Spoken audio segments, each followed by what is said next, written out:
بالله من الشيطان الرجيم. بسم الله الرحمن الرحيم. وإذ قال ربك للملائكة إني جاعل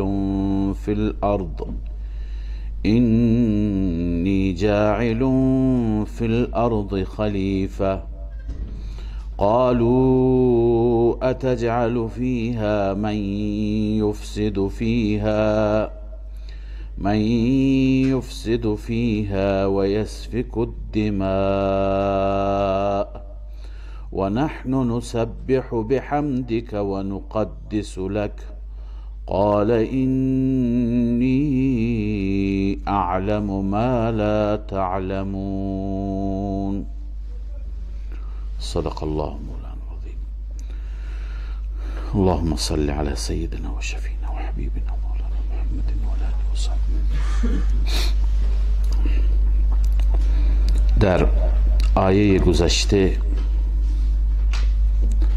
مراحل خلقت و پیدایش را خواندیم. الله عزوجل فرمود ای انسان چطور میتونی با پروردگارت نسبت به پروردگار کفر بکنی در حالی که خدا شما را آفریده و این مراحل آفرینش شماست. کنتم امواتا فاحیاکم الی آخره.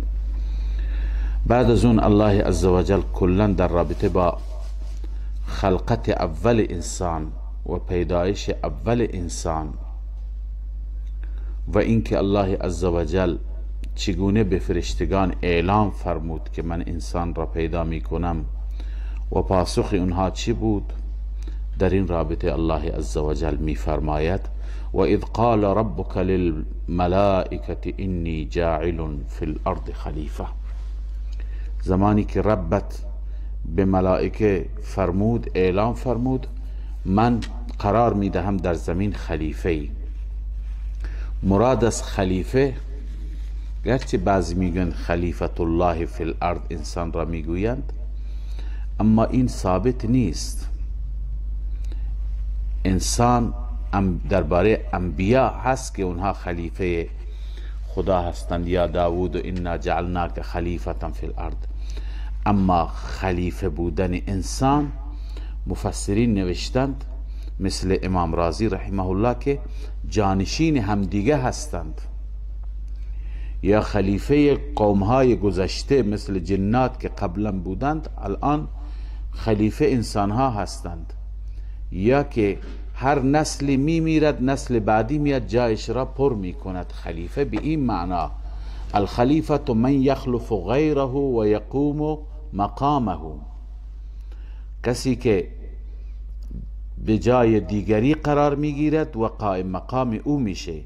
پس انا جاعل فی الارض خلیفه معناش میشه یخلف بعضهم بعضا،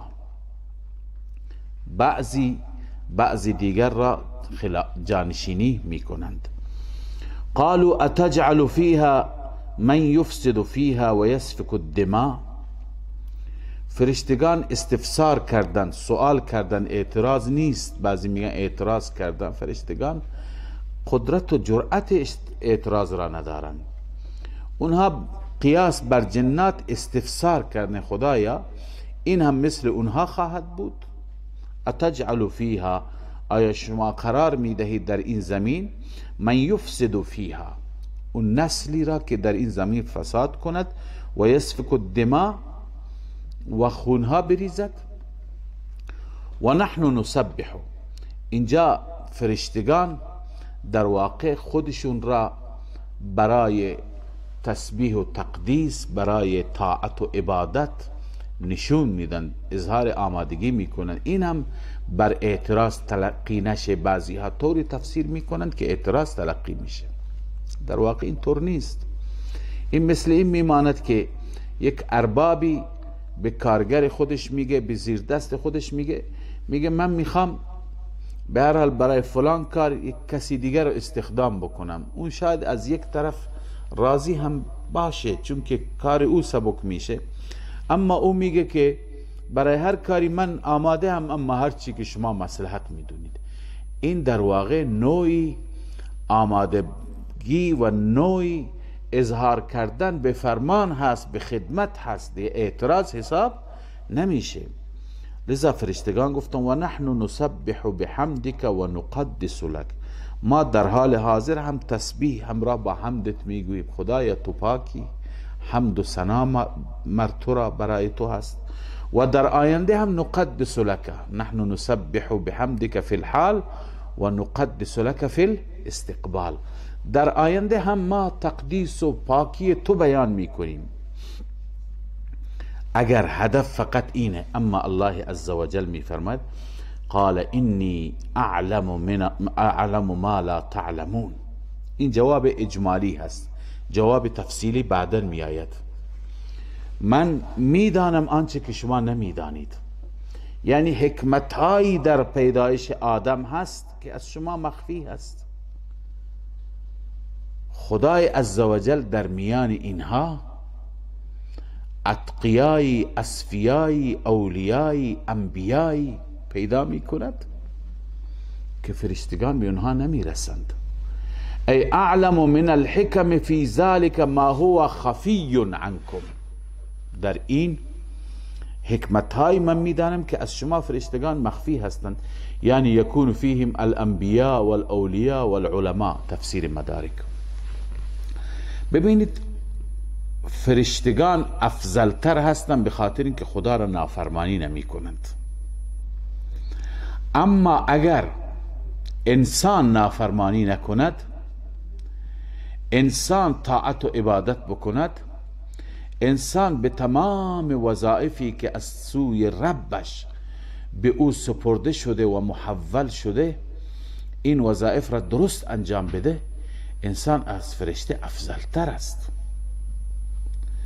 دلایلش زیاد هستن، من جمله از دلایل یکی اینه که فرشته اگر شب و روز تسبیح و تقدیس میگوید، این بر اساس فطرتی که خدا در او گذاشته. یعنی فرشته بدون تسبیح و تقدیس نمیتونه باشه. من مثالش را عرض میکنم. مثالش مثل همین نفس کشیدن شماست. نفس میکشید شما، اگر نفس نکشید زنده نمیمانید. پس ببین نفس کشیدن، نفس را درون بردن و بیرون کردن، این فطرتی شده برای شما. شما از این خسته میشید؟ نمیشید. شما نشستی هم نفس میکشی، خوابیدی هم نفس میکشی، راه میری هم نفس میکشی، غلطیدی هم نفس میکشی، سر درسی و مغازه‌ای هر کاری میکنی نفس میکشی. پس فرشتگان در فطرت اونها الله عزوجل گذاشته که اونها به هر حال همیشه بدون اختیار به تسبیح و تقدیس مشغول هستند. در جبلت اونهاست، در فطرت اونهاست، در سرشت اونهاست. و الله عزوجل فقط همین فطرت ملکوتیت را در اونها پیدا کرده. اونها اصلا نمیدونن گناه یعنی چه، اونها اصلا نمیدونن خوردن یعنی چه، نوشیدن یعنی چه، شهوت یعنی چه، لذت یعنی چه. پس اونها هر چی که میکنن بر اساس همون فطرت خودشون میکنن. اما انسان، در وجود انسان الله عزوجل هم بهیمیت گذاشته، هم ملکیت گذاشته. قبلا خواندیم در سوره والشمس فالهمها فجورها و تقواها. بهیمیت هم هست، میتونه که درنده باشه، میتونه شهوت پرست باشه، میتونه فاسد باشه. و هم ملکیت میتونه که ملکگونه باشد، اصلا گناه نکنه. حال انسانی که بر خودش اینقدر کار میکنه، خودش را چنان تربیت میکنه، چنان عادت میده که شب و روز به ذکر و یاد الله، به طاعت و عبادت مشغول، لحظه غافل نیست، لحظه گناه نمیکنه. خب این انسان از فرشته چی میشه؟ افضل میشه. پس خدا میفرمه من میدانم اون چیزی که شما نمیدانید که در میان انسان ها چه درهایی هست، چه گوهرهایی هست، چه برگزیدگانی هست. انی اعلم من الله ما لا تعلمون. حاصل عبارت علامه نصفی همینه. خب این جواب اجمالی هست. جواب تفصیلی، الله عزوجل به آدم علیه السلام بعضی چیزها را یاد داد. یاد داد به چه معنا؟ این نیست که خداوند آموزش داد.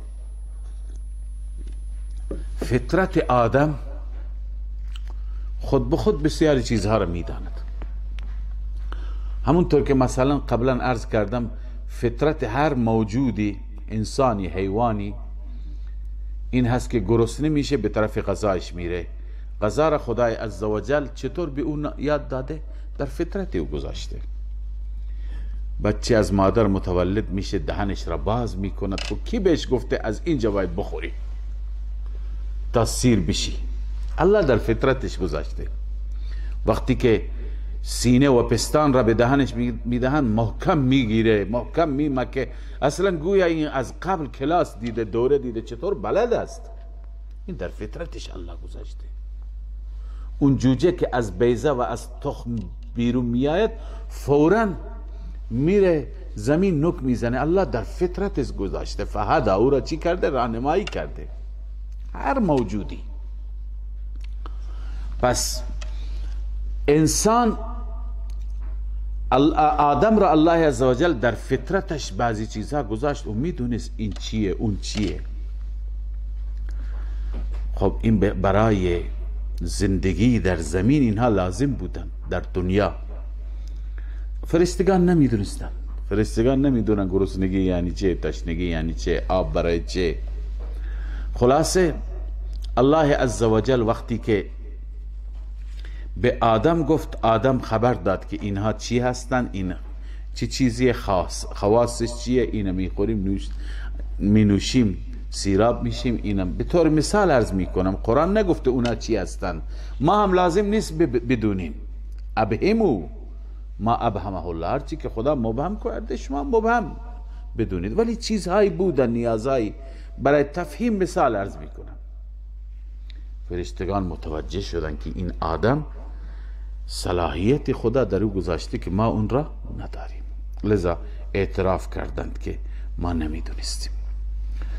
الله میفرماید وعلم آدم الاسماء كلها.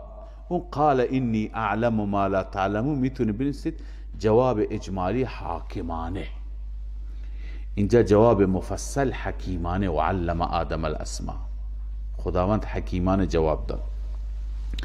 وعلم آدم الاسماء كلها، الله به آدم نشان داد اسمها را، همگی را، همه اسمها را. ثم عرضهم على الملائكه. الله ما علوسی نوشته المراد بالاسماء صفات الاشیاء و نعوتها و خواصها. صفات اشیاء، خواص اشیاء، این برای چی هست، برای چی نیست. ثم عرضهم على الملائكه، سپس آنها را بر ملائکه عرضه کرد. به ملائکه چه دستور داد؟ فقال انبئونی باسماء هؤلاء، به من خبر بدهید نام اینها را، ان کنتم صادقین، اگر شما راست میگویید که شما برترید، انسان نمیتونه، خود شما بگید. متوجه شدن فرشتگان. قالوا سبحانك لا علم لنا الا ما علمتنا. بار اله تو پاکی، ما علم نداریم مگر آنچه که تو به ما آموختی. انك انت العلیم الحکیم، همانا فقط توی دانا، علیم، هر چیز را میدانی. الذي لا يعزب عنه مثقال ذره، از او یک ذره غایب نمیشه. و حکیم هستی. الذي فعله لا يخلو عن الحکمه، فعلش و اون چه که انجام میده از حکمت خالی نیست. خب پس وقتی که فرشتگان نمیدانستند، قال یا آدم انبئهم، ای آدم تو خبر بده. فلما انبأهم باسمائهم، وقتی که خبر داد آدم اون اسماء را، اون صفات را، اون خواص را، الله عزوجل اکنون حجت را کامل کرد بر فرشتگان. قال الم اقل لكم، ای قال الله، آیا به شما نگفته بودم انی اعلم غیب السماوات والارض، غیب تمام آسمان ها و زمین را، مخفیات را میدونم. و اعلم ما تبدون و ما کنتم تکتمون. این آفاق بود از خود شما هم، از انفس شما هم میدانم آنچه که ظاهر میکنید، آنچه که مخفی میکنید. بالاخره ثابت شد که آدم علیه السلام ویژگی های دارد، خصوصیاتی دارد، نعوتی دارد که اونها را فرشته ها ندارند. پس از اینجا ثابت شد برتری آدم بر فرشتگان. الله عزوجل به وسیله این امتحان برتری را ثابت کرد. وقتی که برتری ثابت شد، حال به فرشتگان دستور داد که در مقابل آدم تعظیم بکنند. آدم را چی بکنند؟ تعظیم بکنند، ادای احترام بکنند. چنانچه فرشتگان آماده شدند. اولا این تعظیم برای این هست که آدم مافوق است، آدم مخدوم است، آدم و اولادش، و فرشتگان چی هستند؟ خادمند. باید تمام امور اینها را فرشتگان رتق و فتق بکنند، خدمت بکنند، هر چی که الله دستور میده، البته اونم به دستور الله. لذا الله می فرماید و اذ قلنا للملائکه اسجدوا لآدم، زمانی که ما گفتیم به ملائکه اسجدوا لآدم، آدم را سجده کنید. اینجا یک اصطلاحی خدمت شما عرض کنم. وقتی که اذ می آید، بقیه مفسران می فرمایند که اونجا اذکر مقدره، مثل تفسیر جلالین، بقیه اهل تفسیر. مثلا اونجا خواندیم اذ قال ربک للملائکه انی جاعل فی الارض خلیفه، او اذکر. اینجا هم هست و اذ قلنا للملائکه اسجدوا لآدم، ای اذکر. اما شیخ بزرگوار ما شیخ حسین علی رحمه الله می فرماید لازم نیست یک فعلی از خارج بیاریم مقدر بکنیم. فعل این اذ در خود همون جمله هست و ما قبل و ما بعد نگاه کنید، متعلق اذ را پیدا می کنید، معنا بهتر درست میاد. مثلا و اذ قال ربک للملائکه انی جاعل فی الارض خلیفه، قالو هست. قالو خب اذ چون ظرف هست همیشه مقدم میشه یا معمولا مقدم میشه. لذا قالو اتجعل، فرشتگان گفتند ای خدایا آیا قرار میدهی من یفسد فیها و یسفک الدماء؟ کی گفتند؟ اذ قال ربک للملائکه انی جاعل فی الارض خلیفه. کی گفتند؟ زمانی که رب گفت انی جاعل فی الارض خلیفه. پس این متعلق قالو هست. یا اونجا هست و اذ قلنا للملائکه اسجدوا لآدم، این را کی گفت این قلنا؟ این عرض کنم که فسجدوا این فعل است، ملائکه همه سجده کردن الا ابلیس. کی سجده کردن؟ اذ قلنا، وقتی که ما بهشون گفتیم سجده کنید. بس متعلق همونجا مذکوره. خب خدای عزوجل به ملائکه دستور داد که سجده بکنم. مراد بنده عرض کردم مراد تعظیم هست، ادای احترام هست. حتی بعضی از علما نوشتن که این سجده به معنی وجه جبهه علی الارض نیست. علوسی رحمه الله نوشته قیل المعنى اللغوی مراد السجده تعظیم، ادای احترام، ولم يكن فيه وضع الجباه، وضع جبهه نیست، بل كان مجرد تذلل و انقیاد. الان خدا میدونه ملائکه اصلا چه شکلی هستند، هیچ که شکلشون را ندیده. آیا تعظیم اونها هم مثل ما؟ تعظیم ما به زمین افتادن است، اونها شاید فرق میکنند نوعش. بالاخره ادای احترام هست. و بعضی حتی گفتند که اسجدوا لآدم، لآدم منظور این نیست که خود آدم را، بلکه آدم را قبله درست کنید. سجده برای آدم به عنوان قبله، سجده اصل برای الله است. همونطور که ما الله را سجده میکنی ولی بیت الله را از کنم مورد توجه قبله مون قرار سجده مون قرار دادیم. علا ای حال اگر سجده چه به معنی تعظیم باشه چه به معنی همین سجده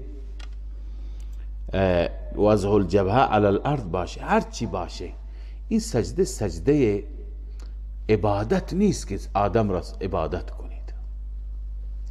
این سجده ادای احترام هست و در ادیان گذشته این بوده، در دین ما همین هم نیست. مثلا در دین یوسف علیه السلام بود، حضرت یعقوب و همسرش و همه فرزندان برای یوسف ادای احترام گذاشتند. اما رسول الله صلی الله علیه وسلم در این دین فرمود که سجده برای غیر خدا نیست مطلقاً. سجده عبادت نه، سجده تعظیم. چون اون صحابی گفت یا رسول الله در ایران و روم امرای خودشون را ادای احترام میکنند، تعظیم میکنند، همون آن حضرت ناراحت شد. فرمود که نه، اگر این در این دین درست بود من به زن میگفتم شوهرش را اینطور احترام میذاره. پس سجده عبادت در هیچ دینی نبوده، در ادیان گذشته هم نبوده. خدای عزوجل لعنت میکنه یهود و نصارا را که اتخذوا قبور انبیاء مساجد، سجده کردند. خب اونجا جایز نبود، اگر جایز بود چرا لعنت؟ پس این به معنای تعظیم بود، در ادیان گذشته بود، در دین اسلام نیست. بالاخره فسجدوا، همه سجده کردن الا ابلیس، مگر ابلیس. ابلیس از جان هست، از جنات هست. الا ابلیس کان من الجن، از جنات. خب سوال اینجاست که وقتی که ابلیس از جنات هست چرا ابلیس سجده بکند؟ دستور به ملائکه است، او جز ملائکه نیست. جوابش اینه که درسته او از ملائکه نیست، ولی به او دستور خصوصی الله دادند، به او جداگانه فرمودند که ای ابلیس تو هم بیا سجده بکن. از کجا معلوم؟ در قرآن آیه است قال ما منعك ان تسجد اذ امرتك. ای ابلیس چه چیز مانع سجده شد وقتی که من دستور دادم؟ امرتک، من تو را دستور دادم. معلوم میشه الله او را هم دستور داد. پس ابلیس سجده نکرد. در فرشتگان این چیزها نیست، بهیمیت اصلا نیست، تکبر نیست، غرور نیست، در اونها اطاعت و انقیاد محض. اما این نه، در این جنات مثل انسان ها هر دو قوت هست. اینجا بهیمیت بر او غالب شد. ابا واستکبر، ابا کرد، انکار کرد، تکبر کرد. و کان من الکافرین، از کافری شد. بعضی کانه را به معنی ساره کردن، ساره من الکافرین، از کافری شد. بعضی گفتن نه، و کانه ای کان فی علم الله، از قبل در علم الهی از کافرین بود. یعنی الله میدونست این کافرین سجده نمیکنه، کافر میشه. بالاخره ابلیس سجده نکرد، ابلیس انکار کرد. بعد از این الله عزوجل، ببینید آدم و حوا از خاک پیدا شدند، اینها در زمین بودند. همین زمین همه این اتفاقات رخ داد. بعدا خدای عزوجل از زمین اینها را برد به آسمان ها. پس مولد اول و مسکن اول و جای اول کجا؟ زمینه. خدا بعد برد به بهشت، به آسمان ها. و قلنا یا آدم اسکن انت و زوجک الجنه، ما گفتیم ای آدم سکونت کن، زندگی کن تو و زوجت، همسرت که حوا باشه، در بهشت. و کلا منها رغدا حیث شئتما، بخورید از آن بهشت رغدا با فراخی یا خوشگوار، فراوانی، حیث شئتما، هر جا که شما خواستید. ولا تقربا هذه الشجرة فتكونا من الظالمین، اما نزدیک نشوید این درخت را، اون وقت از ظالمین میشید. این یکی را نزدیک نشید. ببینید اون درخت در اون شر نبود. در بهشت اصلا شر وجود نداره، ضرر وجود نداره، اما این امتحان الهی بود. الله عزوجل مقدر کرده بود که به هر حال اینها در این امتحان لغزش می لغزند و به همون جای اولی، چون الله قرار بود که خلیفه قرار بده اینها را، خلیفه باید در زمین باشند. پس الله فرمود ولا تقرب هذه الشجره. این درخت چی بود؟ این امتحان آدم و حوا است. اما این درخت چی بود؟ ببینید نه در قرآن کریم، نه در فرموده ها و تعلیمات رسول اکرم صلی الله علیه وسلم این درخت تعیین نشده. خدا وقتی که نخواسته برای من و تو تعیین بکند، چرا ما اصرار داریم؟ حاشیه کتاب ها، تفسیر ها، چیزهای ضعیف، یکی میگه انجیر بود، یکی میگه گندم بود، یکی میگه انگور بود، یکی میگه فلان بود. وقتی که خدا تعیین نکرده ما هم نباید تعیین بکنیم. علامه امام رازی نوشته واعلم انه لیس فی الظاهر ما يدل على التعیین. ظاهرا هیچ نصی وجود نداره که بر تعیین این درخت دلالت بکنه. فلا حاجت الى بیانه ایضا، نیازی به بیانش نیست. و این نوع سوالات را ما سوالات بنی اسرائیلی میدانیم، چیزی که قرآن و بقیه نصوص نگفتند، وقت تلف کردن و وقت ضایع کردن. شاید شما مثلا ببینید یه مفسری یک دو صفحه را 10 روایت، اونم روایت همه بنی اسرائیلی بیار، این به نظر ما وقت تلف کردن است. اگر واقعا دانستن این درخت خیری داشت، نفعی داشت، الله عزوجل به ما میگفت. پس الله تعیین نکرده، شما دنبال تعیینش نباش. یه درختی بود. ولا تقربا هذه الشجره، این درخت را نزدیک نشوید، فتکونا من الظالمین، شما از ظالمین میشید. الله تعالی میفرماید بعد از این شیطان اونها را فریب داد، لغزان. فازلهم الشیطان. ازلال به معنی لغزاندن، اون اضلال نیست، صادضا، اون به معنی گمراه کردنه. ازلال است بالزا، رازا، که از زلت هست. زلت به معنی لغزیدن. فرق زلات با آثام، با اسم، با گناه، با معصیت اینه که گناه اونه که انسان قصدن میکنه، با اختیار خودش میکنه، ولی زلت اونه که انسان بلا قصد میکنه، بدون اراده میکنه. از زلت الطین هست، لغزیدن در گل. شما یه جای میری گل میلغزی میفتی، شما قصدن خودت را انداختی. برای این انسان گناهکار نمیشه. اصل زلات گناهی ندارن و برای انبیا زلات استفاده میشه، یعنی اون خلاف اولایی که از اونها سر زده، خلاف افضلی که از اونها سر زده، بدون اختیار بوده. اینجا هم آدم قصدی نداشت که خدا را ناراضی بکنه. الله عزوجل در جای دیگه میفرماید فنسی آدم ولم نجد له عزما. آدم فراموش کرد، ما در او عزمی و تصمیمی بر گناه ندیدیم. تصمیم برای گناه نداشت، تصمیمی برای اینکه امر خدا را خلاف بکنه نداشت. این را میگن زلت. پس اولا امام نصفی نوشته که و هذا دلیل علی انه یجوز اطلاق اسم زلت علی الانبیاء علیهم الصلوات والتسلیم. این خودش دلیلی هست که اسم زلت بر انبیا چی میشه؟ اطلاق میشه، کما قال مشایخ بخاری. خب زلت یعنی چه؟ فإنه اسم لفعل يقع على خلاف الامر من غیر قصد الى الخلاف. زلت نام فعلی هست که خلاف اون چی که انسان بخواهد واقع میشه، از انسان سر میزند، اما بدون اینکه قصد خلاف را داشته باشد. کزلت الماشی فی الطین، مثل لغزش کسی که در گل راه میره.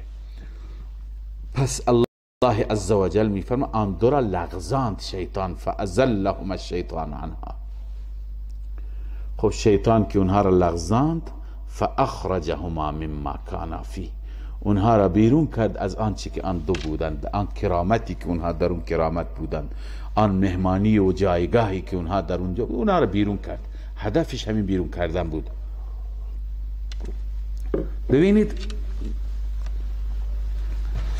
شیطان میدونست. شیطان به اونها چی گفت؟ و قاسمهما انی لکما لمن الناصحین، قسم خورد من خیرخواه شما هستم. یعنی در وجود اونها حرص پیدا کرد. انسان وقتی که حریص باشه بی اختیار به طرف اون شی میره. حرص در صورتی پیدا میشه که تشویق بشه انسان. و بعد حکمت اون درخت را برای اونها به دروغ بیان کرد. اونها آدم و حوا علم غیب نداشتند و نمیدونست این تو دلش چقدر دشمن ماست. این میخواد که اون سجده نکرده، این میخواد ما را بلغزاند و ما را از به نافرمانی خدا گرفتار بکند. اونا از ظاهر شیطان نمیدونست. شیطان قسم میخورد برای اونا، انی لکما لمن الناصحین، قسم خورد من خیر خواستم. و گفت که ما نهاکما عن هذه الشجره الا ان تکونا، عرض کنم که من الخالدین، مگر شما دو فرشته میشی یا همیشه اینجا میمانید. لن تکونا ملکین او تکونا من الخالدین، شما فرشته میشید یا همیشه در این بهشت میمانید. خب انسان حریص چنین جایی بره از اون جا دیگه خارج نشه. لذا به این شکل اونها را فریب داد. و بعد عرض به خدمت شما که شیطان، بعضی از علما اینطور گفتن که اون درخت خاص را که الله تعالی اشاره کرده بود، اون درخت را هم شیطان نمی گفت چون میدونست اینا خلاف نمی کنن. یه درخت دیگر که شبیه اون درخت بود. خب الله عزوجل نوع اون درخت را ذکر کرده بود. اینا نمیدونست اینم ممنوعه. بعضی اینطور توجیه کردن.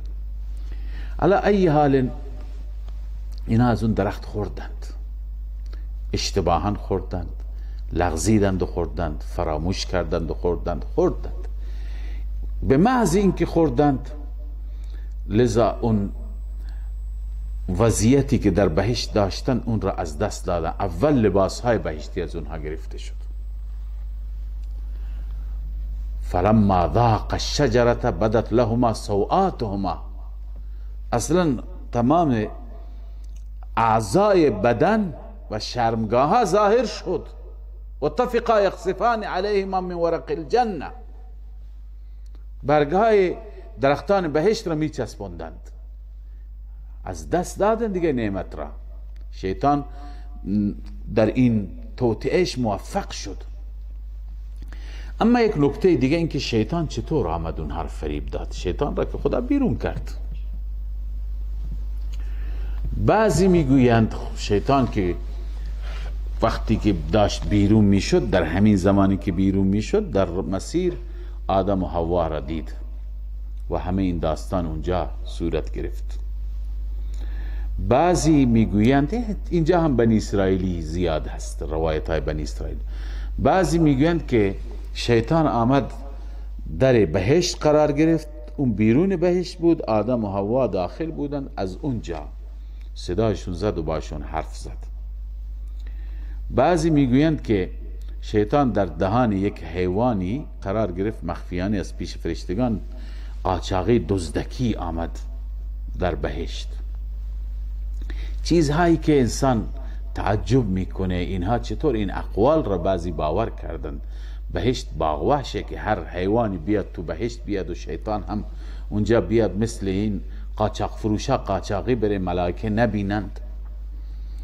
لذا اینها همه حرفای پوچی هستند.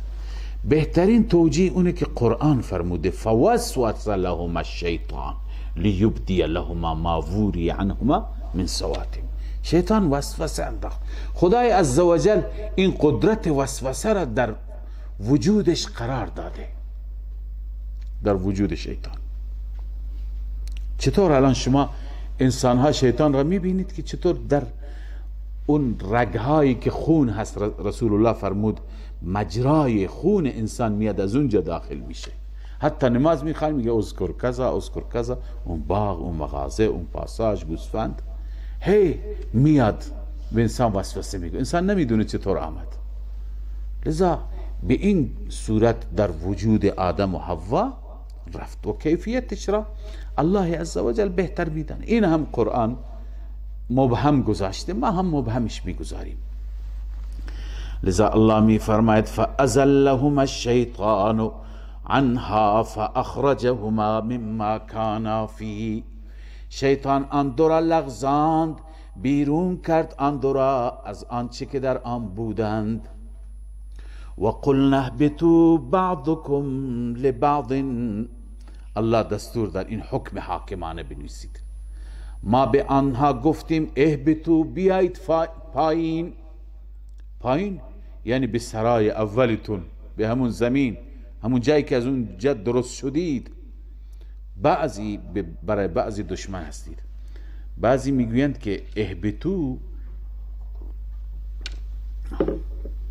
صیغه جمع هست. آدم و حوا 2 نفر بودند، ابلیس هم شامله. به ابلیس هم دستور داده شد از بهشت هم بیاد پایین، الان دیگه از آسمان ها هم بیاد پایین، دیگه اونجا حق نداره. بعضکم لبعض عدو. لذا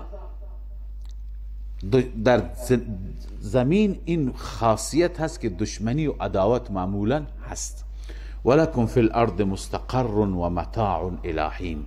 برای شما در زمین محل استقرار موقت هست و متاع هست، بهره‌گیری هست، استفاده کردن هست از نعمتهای اونجا تا مدتی. بالاخره اینجا آمدند و آدم علیه السلام و حوا همطور مات مانده بودند. زبانشون بند شده بود، فکرشون کار نمی کرد، ذهنشون کار نمی کرد. اونا عرض کنم که هنگ کرده بودن، به تعبیر امروزی ها هنگ کرده بودن که چطور ما ربمون را ناراضی کردیم. اصلا نمیدونستن چی بگند، سرگردان بودن تا اینکه الله عزوجل اونها را تلقین کرد چی بگند.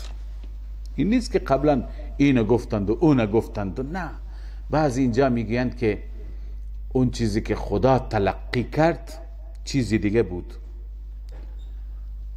بعضی گفتن که خداوند به اونها تلقین کرد که اون آدم وسیله بگیره پیامبر آخر الزمان را، محمد را، تا خدا او را ببخشه.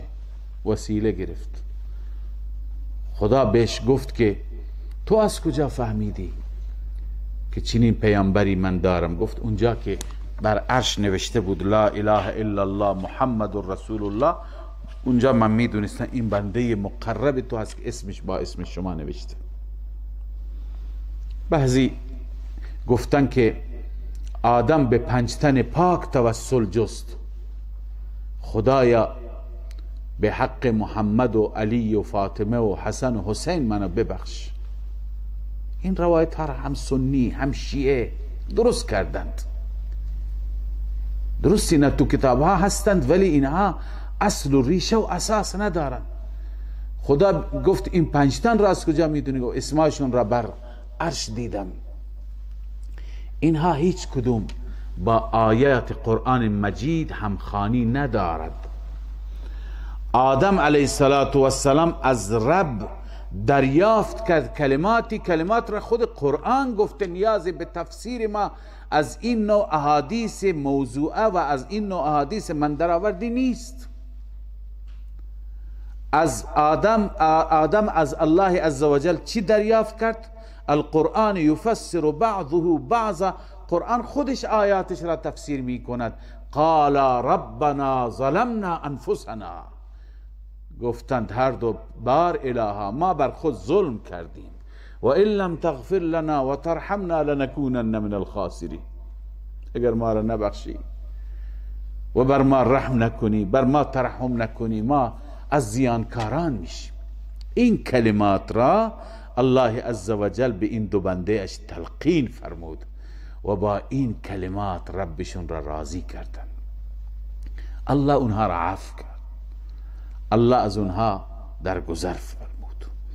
لذا الله می فرمایند فتلقى آدم من ربه کلمات، دریافت آدم از ربش کلماتی، با این کلمات را ورد زبان کرد که فتاب علیه، الله بر او رجوع کرد. انه هو التواب الرحیم، این دلیل است همانا آن ذات تواب هست، به کثرت رجوع کننده است یا توبه پذیر است، و بعد از اینکه بندگان توبه کردند الرحیم، مهربان است. ببینید بعد از صفت توبه الله عزوجل بعد از ذکر توبه صفت خودش را بیان می‌فرماید التواب الرحیم. ایما و اشاره به این نکته هست که این صفت مطلقاً برای خداست، نه در وقت توبه آدم. هر کسی توبه بکند الله تواب الرحیم است. گویا تشویقی هست برای بقیه انسان ها که اونها هم از اشتباهات خودشون و از عملکردهای خودشون پشیمان بشند و به سوی الله مهربان رجوع کنند، توبه بکنند. خب اونجا خدا دستور داد قل نهبتو، حکم حاکمانه بود. بعد از این توبه شاید توقع و انتظار میره که توبه قبول شد برگردی بیای به بهشت. نه، بعد از این هم حکم همینه، حکم حکیمانه اینجا هست. اونجا حاکمانه، اینجا حکیمانه. قل نهبتو منها جمیعا، ما به آنان گفتیم که شما همون پایین بمانید. این امر ابقایی هست. امر چیه؟ ابقایی هست. در روایت ها آمده که آدم علیه السلام سرگردان شد و تا به میدان عرفات آمد. اینجا محل اجابت دعاست، اینجا محل قبولیت توبه است. اینجا این کلمات را دریافت و خواند، الله عزوجل از او قبول کرد. پس الله فرمود که قل نهبتو منها جمیعا، پایین بیایید از اون بهشت، یعنی همونطور پایین بمانید همگی. معنیش این نیست که اهبتو تکرار است، بلکه اهبتو برای این هست که اون حکم اهبات بعد از توبه و پذیرش توبه هم به جای خودش هست. امام رازی نوشته الامر بالهبوط باق بعد التوبه، بعد از توبه هم این دستور هبوط چی هست؟ باقی هست. لأن الامر به كان تحقیقا للوعد المتقدم، چون الان به خاطر اون وعده‌ای که متقدم هست، جلوتر هست، باید بمانن. اون وعده چی بود؟ ای انی جاعل فی الارض خلیفه، فی قوله انی جاعل فی الارض خلیفه. اون امر، اون وعده متحقق باید بشه. پس در صورت محقق میشه که باید بمانند همینجا. اهبتو منها جمیعا. حکمت اهباط چیه؟ حکمت پایین ماندن چیه؟ الله می فرماید من دیگه اینجا شما را مکلف میکنم، برای شما پیامبر میفرستم، برای شما هدایت میفرستم.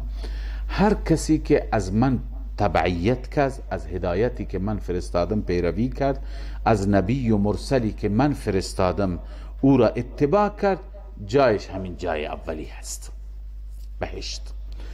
الله می فرماید فاما یأتینکم منی هدی، اگر پیش شما آمد از جانب من هدایتی، دین ایمانی. فمن تبع هدایا، هر کسی که پیروی کرد از هدایت من، فلا خوف علیهم ولا هم یحزنون. نتیجه اتباع اول و دوم، هیچ خوفی بر آن گروه نیست، آنهایی که اتباع می کنند، ولا هم یحزنون، درباره آینده هم هیچ حزن و غمی ندارند. این بشارت است برای کسانی که پیرو راستین هستند. اما آنهایی که کفر و انکار کنند، تخویف اخروی برای آنان. والذین کفروا وکذبوا بآیاتنا، آنهایی که کفر کنند و تکذیب کنند. کفر انکار قلبی هست، تکذیب انکار زبانی هست. می نویسید کفروا انکار قلبی، کذبوا انکار زبانی. کسانی که کفر کنند و تکذیب کنند آیات ما را، نتیجه اول بنویس. اولئک اصحاب النار، اینها اصحاب نار هستند، اهل آتشند. نتیجه دوم، هم فیها خالدون، اینها در اون آتش همیشه میمانند به دلیل کفر. پس عنایت فرمودید که الله عزوجل دستور دادند همونجا بمانید، چون در آینده این اصول هست، این ضابطه هست که هر کسی از پیام الهی تبعیت کرد، از برنامه هایی که برای زندگی شما میفرستد، از اون برنامه ها پیروی کرد و تبعیت کرد، اون برای همیشه هیچ خوف و هیچ غمی نیست، جایش راحت امنه. اما کسی که تکذیب کرد عاقبتش اینه. خب بس این بود بیان پیدایش آدم علیه السلام و اصلا انسان ها، و هم بیان عداوت ابلیس و شیطان و اخراج آدم و حوا از بهشت و بعدا در نتیجه اسکان در زمین و قانون خدا و ضابطه خدا برای زمینیان. بعد از این الله عزوجل مورد خطاب قرار میدهد بنی اسرائیل را. استحضار دارید که بنی اسرائیل گروهی بود که در مدینه منوره اینها زندگی میکردند. باشندگان مدینه 4 گروه بودند: 1 مسلمانان، 2 کفار مشرکین که اونها عموما عرب ها بودند، 3 بنی اسرائیلی ها، علمای اهل کتاب. علمای اهل کتاب که اونجا ساکن بودند، اینها معمولا قشر باسواد و تحصیل کرده بودند، به هدف خیر آمده بودند، به نیت ایمان و نصرت نبی خاتم. و 4 منافقین که اینها بین بین بودند. لذا مؤثرترین قشر اونجا بنی اسرائیل بود. بقیه جهال و عوام و بی سوادها چشمشون به بنی اسرائیل دوخته بود، چون اینها هم از نظر دینی سواد داشتند، هم از نظر دنیوی سواد داشتند، هم اقتصاد و نبض اقتصاد به دست اینها بود. به هر حال گروه قدرتمند بودند. بنابر همین الله عزوجل با یک اهتمام ویژه از اینجا تقریبا تا 12 رکوع همش روی سخن و بحث بر بنی اسرائیل است، چون بنی اسرائیل خیلی بلوف میزد، خودش را ملا میدونست، خودش را اهل کتاب میدونست. الله عزوجل همه خباثت های اونها را ذکر فرمود. اول همه نعمت هایی که بر اونها عنایت فرمود، بعدا همه فساد و خباثت ها را در طول تاریخ اونها مرتکب شدند و اونها را الله عزوجل دعوت داد به ایمان. برای هدایت بنی اسرائیل و اصلاح بنی اسرائیل خدای عزوجل چند چیز ذکر می فرماید که خلاصه همه این مطالب را در این چند چیز هستند. یک، یادآوری نعمتها بر آبا و اجداد بنی اسرائیل، نعمتها را خدا ذکر می فرماید. دو، در نظر گرفتن شرط یادآوری انعامات بر آبا و ذکر خباثتها و خیانتهای آبا و اجداد،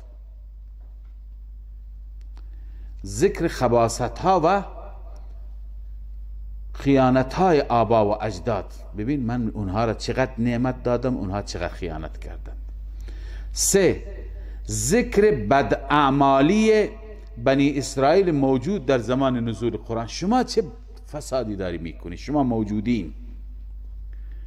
چهار، ذکر قتل انبیا توسط آبا و اجدادشان. پنج، ذکر تکذیب بنی اسرائیل موجود نبوت رسول الله را، در حالی که قبل از تشریف آوری رسول الله بشارت اون نبی را میدادند که نبی موعود اینجا مبعوث میشه. لذا همه اینها را الله عزوجل بعد از اینکه ذکر میفرماید یک برنامه اصلاحی که شامل بر 8 امر و 4 نهی هست در جهت اصلاح بنی اسرائیل هم در این آیات ذکر میشه. 12 تا در واقع دستورن، 4 تا امر، 8 تا امر، 4 تا نهی. لذا این امر اول است، ذکر نعمتها. الله می فرماید یا بنی اسرائیل. اسرائیل، اولا خدمت شما عرض کنم که اسرائیل لقب حضرت یعقوب است. اسرائیل یعنی بنده خدا. میدونید که اینها همه فرزندان یعقوب هستند و خدای عزوجل چه نعمتهای به اینها داده. به صورت خلاصه عرض کنم که شما هم خواندید، حضرت ابراهیم علیه السلام 8 تا پسر داشتند، اونطوری که در کتاب ها نوشتند. بزرگترین پسر ایشون سیدنا اسماعیل بود و بعد از اون سیدنا اسحاق و 6 پسر دیگه دارد. از اسحاق، اسماعیل فقط خودش نبی بود، اما از اسحاق الله عزوجل نسلش را تمام پیغمبر قرار داد. فرزندش یعقوب بود که پیغمبر شد. فرزندان یعقوب زیاد بودند، از جمله فرزندان یعقوب یوسف پیغمبر شد. بعد از یوسف علیه السلام 400 سال بعد موسی و هارون به پیغمبری برگزید. دیگه پیغمبر نبود در میان اینها در وسط. 400 سال حدوداً بعد از یوسف موسی و هارون پیغمبر شدند.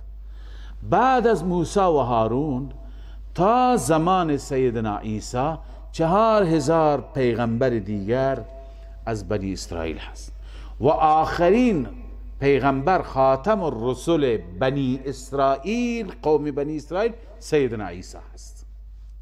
شما در سوره صف خواندید، هم موسی گفت یا قوم، هم عیسی گفت یا بنی اسرائیل. هر دو پیغمبران بنی اسرائیل بودند. 4000 پیغمبر بین اینها هست. لذا این همه انعام برای هیچ قومی نشده. خدا علاوه از اینها به اینها پادشاهی هم داد. ملوک زمین بودند، پادشاهان زمین بودند. و نیز الله عزوجل بعد از این در تورات و در انجیل اعلام فرموده بود که آخرین نبی از بنی اسماعیل خواهد بود. لذا آخرین نبی از فرزندان برادر دیگر، برادر اسحاق اسماعیل، حضرت محمد صلی الله علیه و سلم خاتم الرسل مبعوث شد، آمد به مدینه منوره. اینها هم از شام آمده بودند، چون در کتابهای خودشون اون فضائلی که کسانی که از نبی خاتم استقبال میکنند و نصرت میکنند انصار او میشوند خونده بودند.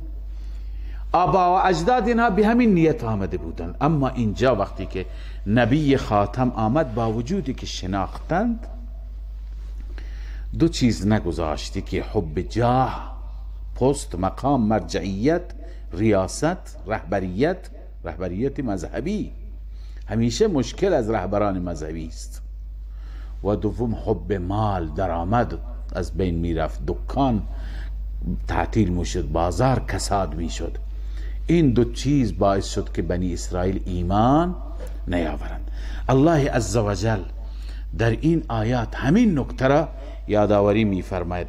الله میفرماید یا بنی اسرائیل، ای فرزندان یعقوب، اذکروا نعمتی التي انعمت علیکم، یاد کنید نعمت من را، اون نعمتی که من بر شما انعام کردم. و اوفو بعهدی اوف بعهدکم، و شما وفا بکنید به عهد من، یعنی به عهدی که با من دارید.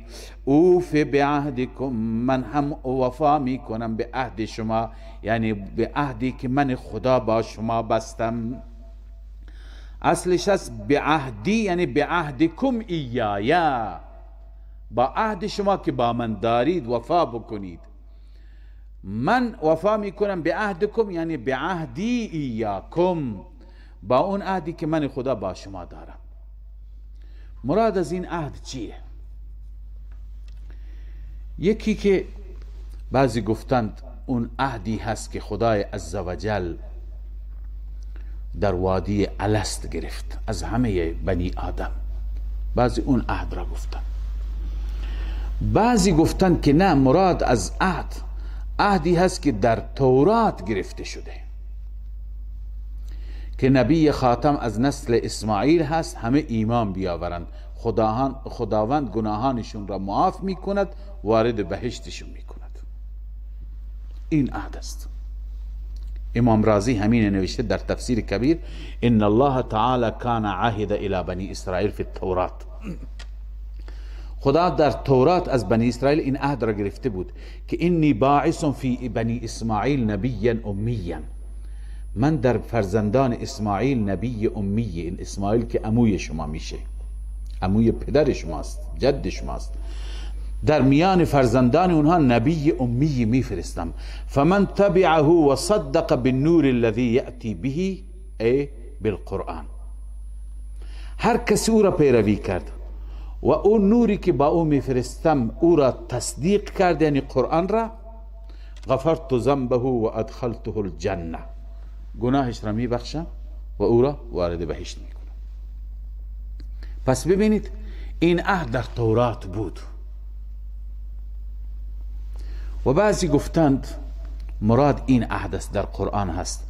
ولقد اخذ الله میثاق بنی اسرائیل و بعثنا منهم 12 نقیبا، از بنی اسرائیل پیمان گرفت و در 12 تا سردار تعیین کرد. و قال الله انی معکم، این عهد خدا با اون هست، انی معکم، من شما را یاری میکنم، به شما چی کار بکنید؟ لئن اقمتم الصلاة و آتیتم الزکاة و آمنتم برسلی، نماز بخوانید، زکات بدهید، به همه پیامبران من ایمان بیاورید، و عزرتموهم، و اونها را احترام بگذارید و یاری و نصرتشون بکنید.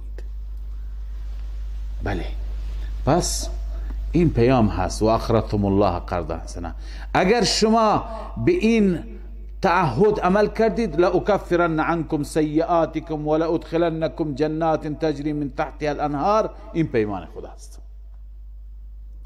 خلاصه همه اینها یکی هست. حاصل و نتیجه ایمان به رسول الله است، ایمان به نبی خاتم النبیین است، در قبال اون ایمان بهشت، مغفرت، رهایی از جهنم، نجات از جهنم. لذا الله می فرماید شما با عهدی که با من بستید وفادار باشید، منم با عهدی که با شما بستم وفادارم. و ایای فرحبون، این راهکار است، فقط از من بترسید، از چیزی دیگه و از کسی دیگه نترسید. خب اینجا چند امر خدا داد؟ عرض کردم 8 تا امر هستند و 4 تا نهی. امر اول اذکروا نعمتی التي انعمت علیکم، این امر اول بنویس. امر دوم و اوفو بعهدی، اوفه بعهدکم، وفا کنید. امر سوم و ایای فرهبون، فقط از من بترس ای فرزند اسرائیل. امر چهارم و آمنوا بما انزلت مصدقا لما معکم، و ایمان بیاورید به آن کتابی که نازل کردم من، در حالی که تصدیق کننده آن کتابی هست که با شما است. لما معکم یعنی موافق تورات است، موافقا لما معکم من التورات في التوحید والنبوة والاخبار و نعت النبی، از نظر توحید، نبوت، قیامت، صفت پیغمبر مثل تورات معالم التنزیل نوشته. پس شما به او ایمان بیاورید. ولا تکونوا، این نهی اول است، ولا تکونوا اول کافر به، ای بنی اسرائیل شما اولین کافر نباشید. اولین کافر، ببینید وظیفه شما چی است؟ اولین مؤمن باشید، چون شما عالمید، شما تشخیص میدهید، شما میشناسید. فإن وظیفتکم ان تکونوا اول من آمن به، وظیفه شما چیه؟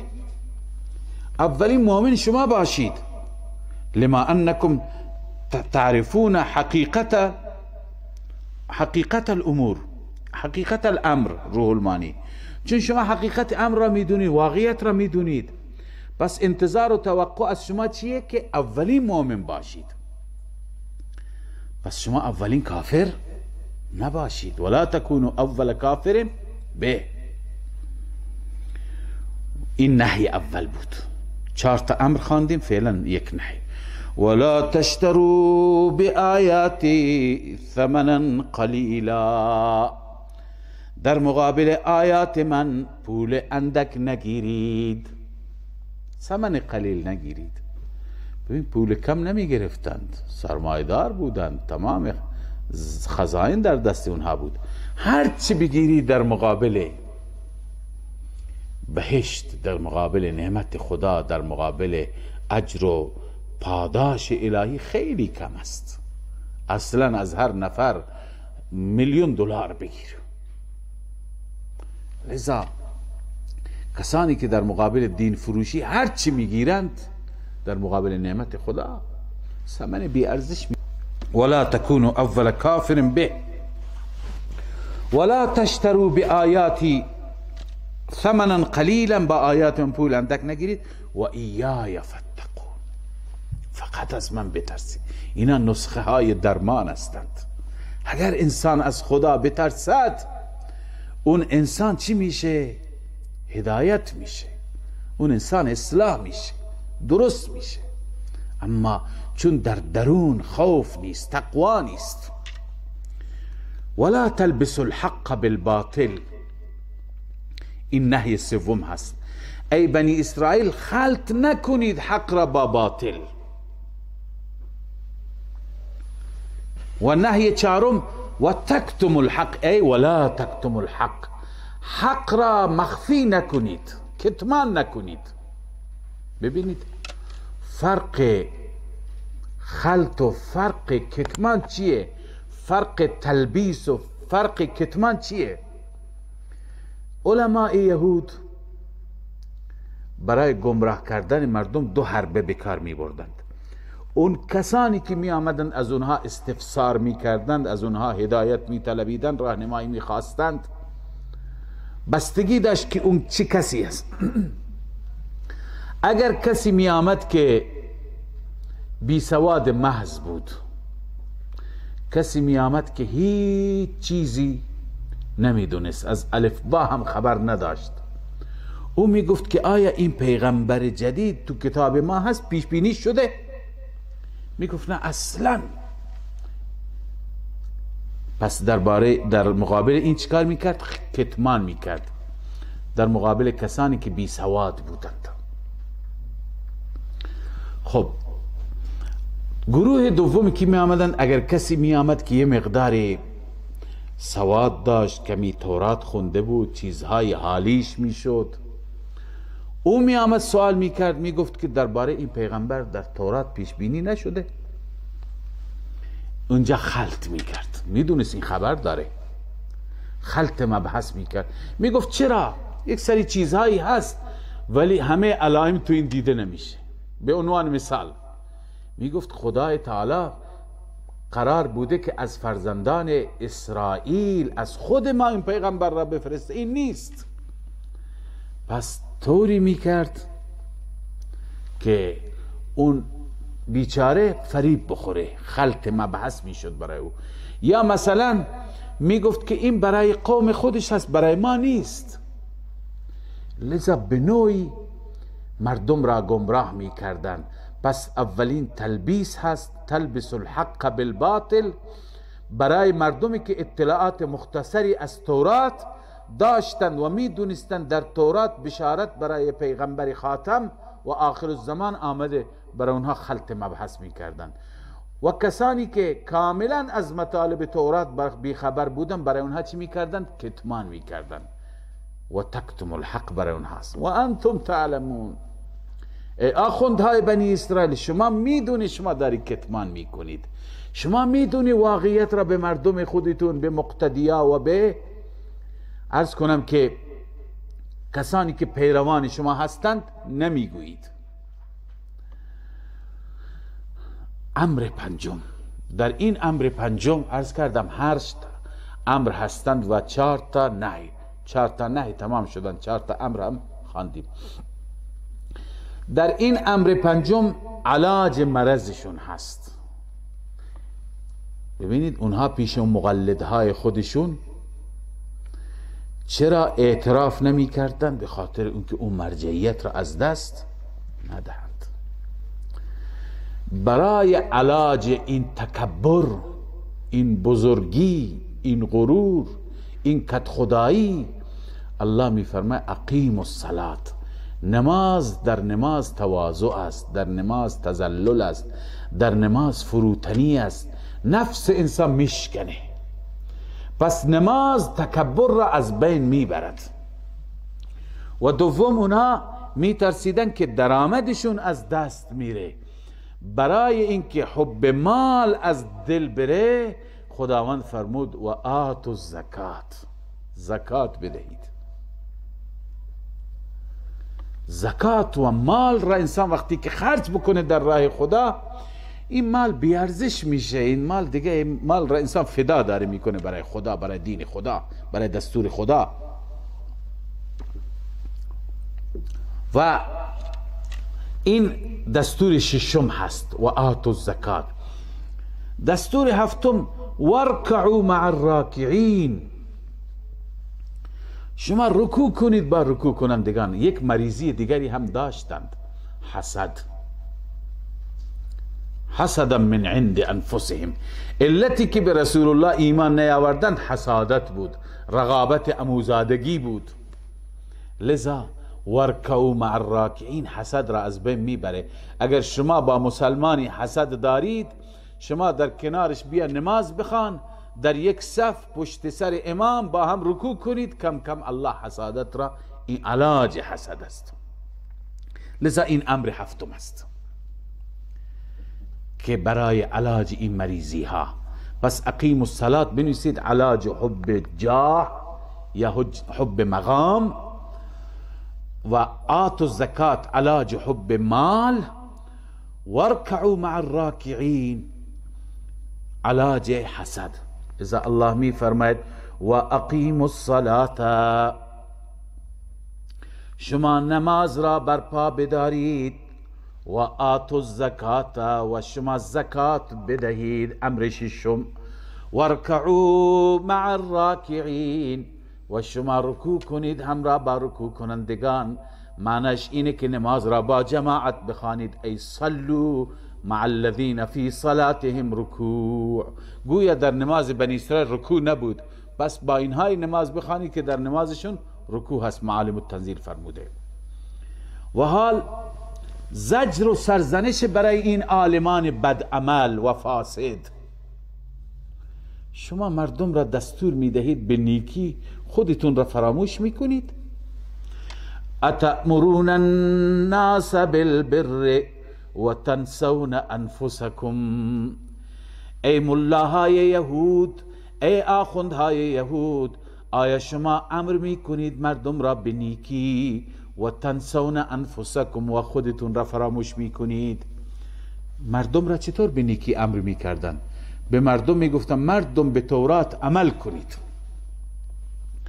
ان اليهود كانوا يأمرون غيرهم باتباع التورات، به تورات عمل کنید. ثم انهم خالفوا، خودشون مخالفت میکردن، اون چی که در تورات بر صدق محمد بود مخالفت میکردن. پس خدا میفرماید اتأمرون الناس بالبر، آیا مردم را امر میکنید به نیکی، به عمل کردن به تورات، و تنسون انفسکم، و خودتان را فراموش کردید، و انتم تتلون الکتاب، در حالی که شما کتاب میخوانید، شما کتاب تلاوت میکنید، تورات. اینجا مذمت یک عالم بی عمل است که خودش میخونی عمل نمیکنی. افلا تعقلون، آیا شما عقل ندارید؟ شما خرد ندارید؟ شما درک ندارید؟ لذا شما بفهمید حقیقت را و عمل کنید. واستعینوا بالصبر والصلاة، این امر هشتم است. این امر هشتم است. ببینید حب جاه و حب مال و حسد و اینها را کنار گذاشتن صبر میخواد، صبر کلان میخواد. الله میفرماید که به نماز متوسل شو، به صبر و تحمل متوسل شو، سینه‌ت را فراخ کن، تحمل کن، بالاخره نتیجه خوب میگیری. واستعینوا بالصبر والصلاة، کمک بگیرید با صبر و نماز. بعضی صبر گفتن روزه، چون روزه در اون هم صبر کردن است. اما صبر است، چون صبر خودش فرج مشکلات است. و انها لکبیرة الا علی الخاشعین، اما الله می فرماید این کار هر کس نیست. این امر هشتم که انسان از صبر و صلات کار بگیرد، این کار هر کس نیست. کار چه کسانی هست؟ کار انسانهای فروتن، نه انسانهای متکبر و مغرور مثل شما آخوندهای بنی اسرائیل. و انها لکبیرة الا علی الخاشعین، همانا انها ای تلک الخصله، این خصلت، این فطرت، این عادت بسیار کبیر و سنگین است، مگر بر فروتنان، بر خاشعین، اونهایی که فروتنی میکنند. اینا کی هستند؟ الله عزوجل نسخه خشوع را هم بیان فرموده. نسخه خشوع چیه؟ میخوای خاشع بشی؟ میخوای فروتن بشی؟ الذين يظنون انهم ملاقو ربهم، آنهایی که یقین دارند که ملاقات میکنند رب را. اگر میخوای فروتنی در تو بیاید، سعی کن که ایمانت را، اعتقادت را به قیامت محکم بکنی، یقینت را کامل بکن. هر چی که یقین را نسبت به قیامت بیشتر میکند، اون نسخه ها را به کار ببر. بیشتر آیات قرآن هستند، نه؟ آیات قرآن، دلایل قرآن را بخوانی، تدبر بکنی، یقینت کامل میشه. پس خاشعین کسانی هستند که یظنون به معنی یستیقنون، ابن جریر فرموده. قرطبی میگه والظن هنا فی قول الجمهور بمعنى الیقین، آنهایی که یقین دارن انهم ملاقو ربهم، ربشون را فردا ملاقات میکنند. ببین هر کسی این یقین را داشته باشد و همیشه این یقین را در دلش حاضر داشته باشد، استحضار داشته باشد، این انسان خود به خود بلا نسبت بادهایش چی میشه؟ خارج میشه، یعنی تکبرش دور میشه، فروتن میشه. و انهم الیه راجعون، و آنها فقط و فقط به سوی الله رجوع میکنه. یعنی این یقین را داشته باشیم که ما بازگشت ما به سوی الله هست. این یقین شما را فروتن میکنه. پس ای بنی اسرائیل، ای علماء بنی اسرائیل، صبر و صلات این خصلت خیلی سنگینه مگر بر خاشین. خاشین کسانی که یقین درست به قیامت دارند. اما یهودی ها، مسیحیان یقین درست نداشتن. این نکته را فراموش کردم بگم، مراد از بنی اسرائیل هر دو گروه هست، هم یهود هم نصارا، تنها یهود نیست.